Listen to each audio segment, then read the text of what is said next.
Hello guys and welcome back. Today I'll show you how to invest in ETF. An exchange traded fund or ETF is a collection of investments like stocks or bonds bonded together into a single fund. ETFs are popular for their flexibility, affordability, and diversification.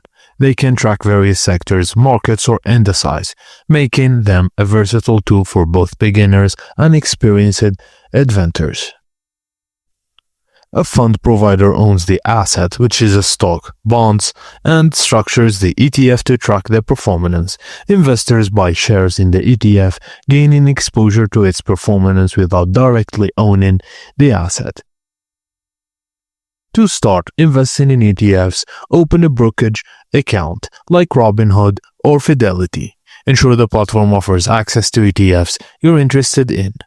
Now, choose your ETFs and check the expense ratio, then buy shares of your chosen ETF directly through your brokerage account. Allow your ETFs to grow over time while periodically reviewing their performance and relevance to your goals.